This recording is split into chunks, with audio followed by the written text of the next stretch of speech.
Tiga. Soeharto ganti Soekarno. Kepikiran nggak sih alasannya kenapa? Iya ya. Iya kenapa ya? Kenapa diganti gitu ya? Itu kan masa transisi, berarti ada hubungannya sama PKI. Pasti sih, pasti. Gimana tuh? Ada yang tahu nggak? Latar belakang PKI dulu deh. Iya, iya benar. Kenapa PKI itu dibenci sama rakyat Indonesia? Jadi latar belakangnya tuh PKI itu kan partai komunis yang ada di Indonesia.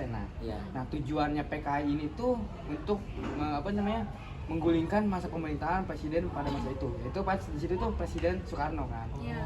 Nah di situ tuh katanya ada ketidakharmonisan antara ideologi komunisme yang diyakini oleh itu PKI sama ideologi nasionalisme yang dijalani oleh pemerintah. Nah maka dari itu PKI ini sendiri tuh pengen banget merubah ideologi. Awalnya itu kan ideologi nasionalisme, nah pengen dirubah jadi ideologi komunisme. Nah maka dari itu PKI ini ingin merubahnya. Nah selain itu juga ada ketidakharmonisan antara TNI sama PKI sendiri sih, jadinya kayak susah.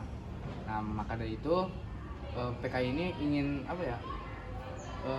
ingin mengambil alih dulu TNI kan gitu. Pasti TNI itu kekuasaannya besar ya, makanya ingin diambil alih terlebih dahulu. Nah makanya di situ langsung deh PKI itu kayak ambil keputusan, oh ya udah kita sama-sama memberontak.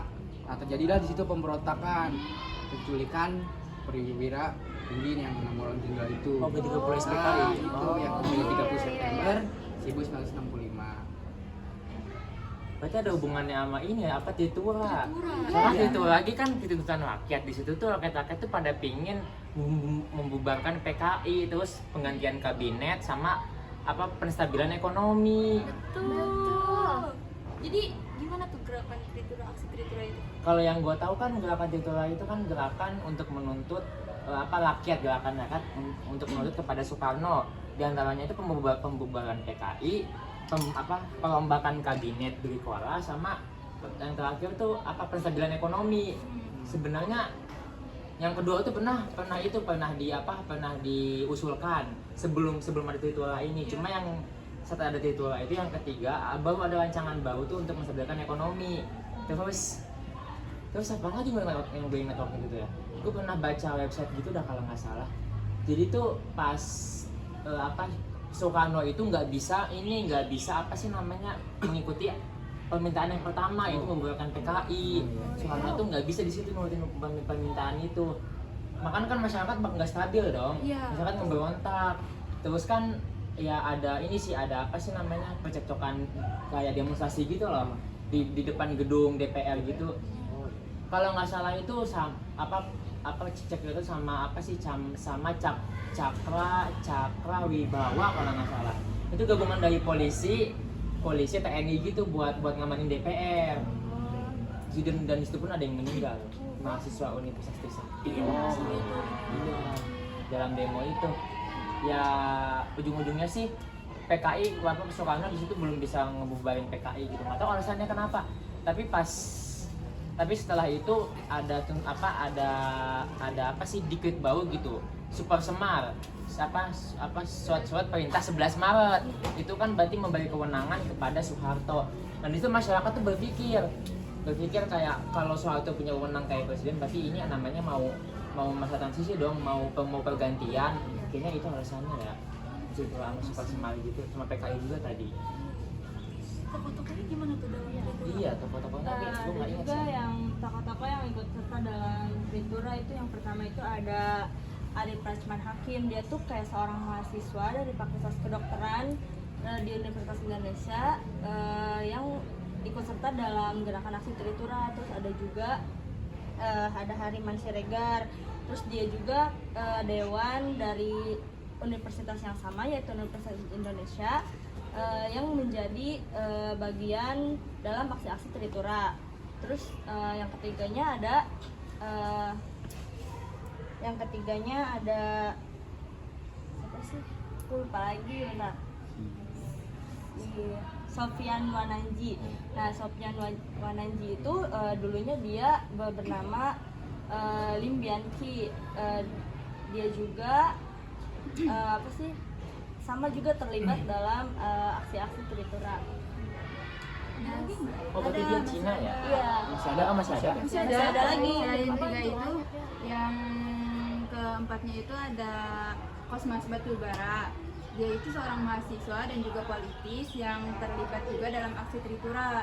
Dia kemudian menjabat sebagai menteri di beberapa kabinet di masa Orde Baru. Terus ada juga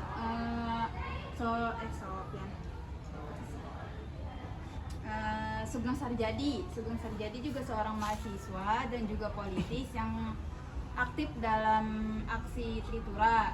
Terus ia juga dikenal sebagai pengusaha dan masyarakat yang paling berpengaruh. Terus yang terakhir itu ada Khairul Saleh. Dia itu bukan mahasiswi. Lanjut aja dulu. Terus Ini bisa dipotong kan? enggak, lanjut aja. Lanjut lagi. Gak apa-apa. Terus yang terakhir itu kan Khairul Saleh. Aku yang ketawa lagi. Udah, mau enggak apa-apa, lanjutin aja, kita sambil ngobrol. Ini sambil ngobrol lu. Mansur ya tuh. Ini gua bergetar tawa anjing nar ketawa bego. Buruan. Orang ada fisik kok nggak ada cerita ya jadi nurut seri. Ini serius supaya tidak cemberut. Ayo, next. Terus yang terakhir itu ada Khairul Saleh.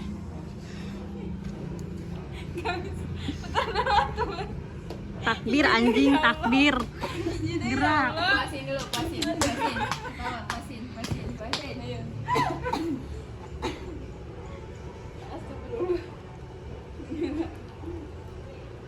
Ayo. Lisan. Terus yang terakhir itu ada Khairul Saleh. Dia itu bukan mahasiswi, tapi dia itu seorang politis dan juga menteri yang ada di masa pemerintahan Soekarno. Dia juga mendukung aksi Tritura dan menuntut perubahan. Nah, itu tokoh-tokohnya. Kalian pernah dengar gak sih yang Repelita yang dari program pemerintahan Pak Soeharto? Oh, itu ada hubungan sama Iya, tadi yang ada. persebaran ekonomi itu kan. Iya, di bagian rehabilitas Iya. atau stabilitas ekonomi. Nah, di situ kan rehabilitas untuk merehab atau memperbaiki masa Orde itu. Kan kita tahu sendiri nih bahwa masa Orde Lama itu negara kita itu mengalami krisis ekonomi kan. Nah, pada saat itu krisis ekonomi apalagi di bidang atau di sektor pertanian itu sekitar cuma 20% loh. Kalian bayangin aja para petani pada saat masa Orde Lama gimana ruginya.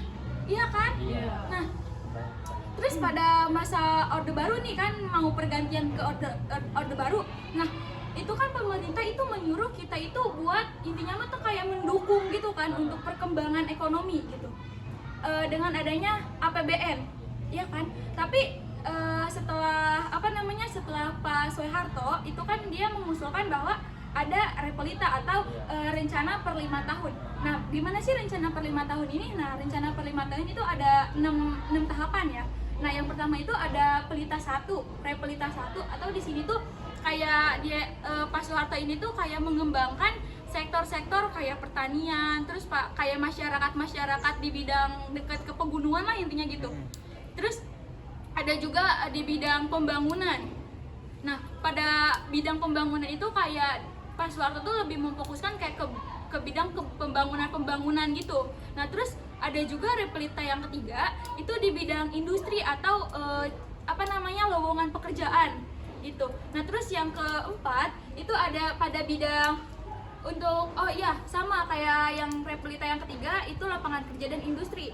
Terus yang kelima juga pendidikan, terus kayak komunikasi gitu. Jadi ya apalah gitu ya.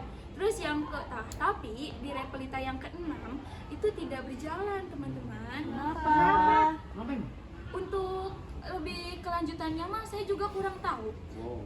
Ya, tetapi tahu nggak sih pada saat itu hanya petani yang setuju atau yang pro terhadap pemerintah, cara kerja pemerintah Pak Soeharto ya kan? Wow. Iya kan? Karena apa? Karena rakyat-rakyat di kota itu kayak tidak merasa atau tidak mendapatkan perhatian dari Pak Soeharto. Padahal kan pada saat itu masa Orde Lama itu sangat di sektor pertanian ini sangat turun, sangat drastis. Makanya Pak Soeharto itu lebih fokus pada sektor pertanian dan pembangunan gitu. Jadi masyarakat di kota-kota itu wah apaan gitu kan Pak Soeharto. Saya nggak ini, jadi pada masa itu tidak, jadi Replita yang ke-6 itu tidak berjalan teman-teman. Jadi pokoknya kayak adanya percekcokan seperti itulah. Oh terus Gue main nyambung aja sih.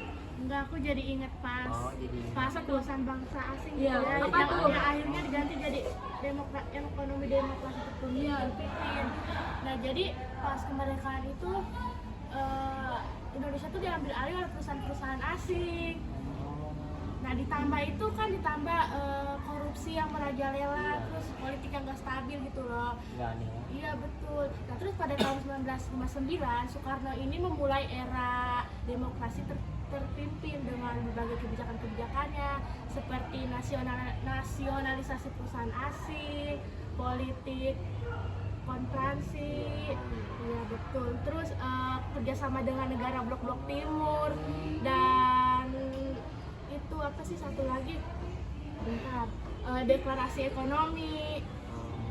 Paham kan? Iya. Nah, terus pada demokrasi pemimpin di Indonesia ini merupakan masa yang penuh tantangan dan perubahan signifikan Wow. teman-teman. Nah dalam pengelolaan upaya untuk mengurangi pengaruh bangsa asing dalam ekonomi nasional diiringi oleh berbagai kebijakan yang kadang tidak efektif. Berarti sama kayak Pelita tadi ya. Ya, hal ini mengakibatkan kondisi ekonomi yang kurang stabil hingga akhirnya berkontribusi pada perubahan politik besar-besaran. Wow. Iya. Parah sih jadi.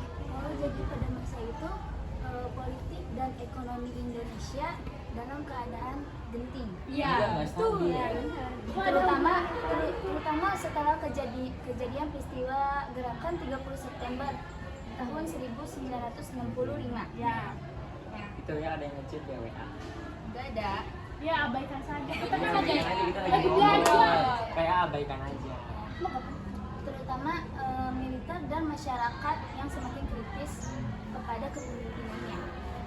Nah, terus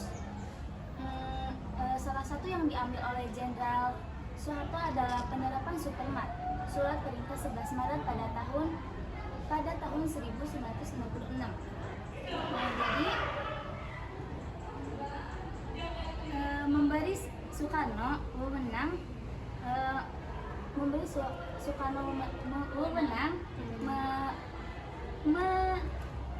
mengamankan negara.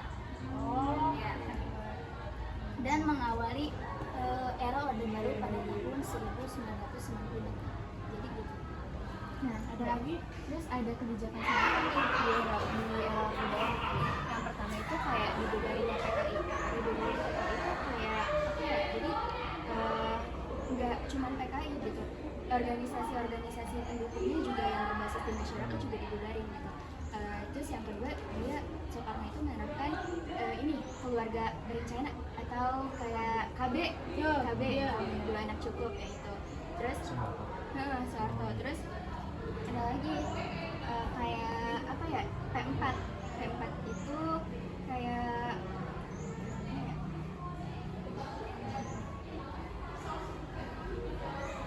terus ada pendidikan wajibnya pendidikan P4 itu kayak pedoman, terus penghayatan dan pengenalan Pancasila buat seluruh lapisan masyarakat. Juga kayak memberlakukan asas tunggal Pancasila buat partai-partai yang politik yang organisasi kerakyatan gitu. Terus ada juga buat ini program apa ya? Oh iya, terus juga ada pemilihan pemilu yang lebih sederhana gitu. Jadi dulunya ada 10 partai. Nah, itu tuh lebih disederhanain lagi gitu. Nah, buat yang 10 partai itu cuma jadi 3 doang. Iya, kayak ada Golkar, terus kayak partai apa ya, partai kayak pembangunan P3 itu. Nah, terus sama ada partai ini Persyarikatan apa ya? Kayak ini Yang sisanya tuh dibubarin atau gimana? iya, karena itu tuh sesuai sama ininya, sesuai sama program kerjanya si partai tersebut gitu. Jadi jadi yang 3 ini juga dia masih ini sih, masih kayak ini loh, apa ya, aktivitasnya juga dibatasi gitu. Terus yang terakhir juga kebijakan Soeharto itu kayak sekolah invest. Jadi itu tuh kayak ini kayak ngasih donasi buat pembangunan SD ya kayak gitu. Ada sih maka dari itu Presiden Soeharto itu disebut sama kita itu bapak pembangun gitu. Jadi benar-benar berpengaruh banget gitu. Sampai sekarang pun program-programnya masih terjalani kayak pemilihan umum juga kan sekarang lebih sederhana gitu. Cuman aku tuh ini loh Dila, kayak kenapa gitu orang-orang di kota tuh kayak enggak serak gitu loh sama kepemimpinan Pak Harto. Padahal itu tuh bagus banget gak sih? Iya. Kayak beliau itu memajukan negara kita yang awalnya di Orde Lama itu kayak turun banget, terus sekarang naik gitu kan Impactnya gitu. besar. Padahal beliau juga Jadi kan berjalan super apa? smooth ya. Iya, padahal beliau juga kan merealisasikan Tritura kan. Iya. Kenapa pada nggak suka ya? Kayaknya karena fokusnya ke pertanian gitu. Iya. Intinya tuh kayak fokusnya mungkin ke pembangunan pertanian, kayak pembangunan sektor ekonomi kita untuk membaik gitu ya. Iya, kenapa ya namanya Super Semar? Kenapa nggak Super Sai? Iya, namanya kenapa ya? Kan itu Itu makanya surat ada pemerintah 11 Enggak, Maret. itu kayaknya ada ini dah, ada kaitannya sama tau nggak sih mitologi Semar gitu? Mitologi Mungkin Semar ya. tau kan? Tahu. Iya ada, gua. Iya, pernah baca tuh nggak Semar yang ininya teh ya? Iya. Yang sangat wow. Iya. Iya, kayaknya itu alasannya. Semua tuh yang kalau misalkan kita pakai kerupuk Semir. Smart. Gagal. Ya, kenapa nggak super size? Karena Iya. jeans belum lahir. Oh iya, masuk akal. Ngejin sebelum lahir. Atau topik tuh. PK itu bener-bener ini banget gak sih, kayak sadis banget gitu. Heeh. Kayak ngaruh terhadap bangsanya tuh kayak merusak banget bahasa Semua Indonesia maunya gitu. benar. Isi Iya, dan luar kita biasa. pernah dikasih tahu nggak sih kalau misalkan kalau malam-malam harus ngumpet. Iya. Gara-gara PKI Gara-gara kan kalau PKI. misalkan dia ketahuan, dia bakal dibunuh. Jahat Iya. banget kan? Iya itu Iya, bener. kayak nenek kakek kita pasti itu dia ngalamin. Iya, kan. was-was Jadi gitu kita kan. juga punya dendam juga kan kayak Ya bayangin lagi masa genting-gentingnya mereka malah fokus ke visi misi sendiri Iya, gitu. iya. Mengganti ideologi. bahkan rakyat yang punya kekayaan yang lebih juga nggak boleh gitu. Kayak rumah tuh cuman kayak bener-bener harus Tertutup intinya gitu. Iya. miskin lah, Miskin dia gitu harus ya. miskin Ya semuanya tuh rata ya, nggak ada yang kaya gitu. Klik gak sih rumah Iya. tuh? Kebanyakan waktu dulu tuh kayak gitu. Itu terpengen dia sendiri yang kaya. Apa gimana? Kayak dia ingin menguasai nggak sih ya? Itu makanya. Emang kayaknya kayak gitu ya masuk akal. Masuk akal. Wow. Jadi ada lagi nggak guys teman-teman pembahasan? Dalam gua. Udah iyalah. Iya ya, udah sore ya. Iya sih. Udah lagi ya. Mungkin nanti kalau misalkan ada informasi yang lebih lanjut tentang ini nanti kita bahas Bahas lagi lagi. ya. Kita gimana? Hati-hati di jalan ya. Terima kasih teman-teman. Terima kasih. Assalamualaikum. Waalaikumsalam. Makasih Alia. Makasih Alia.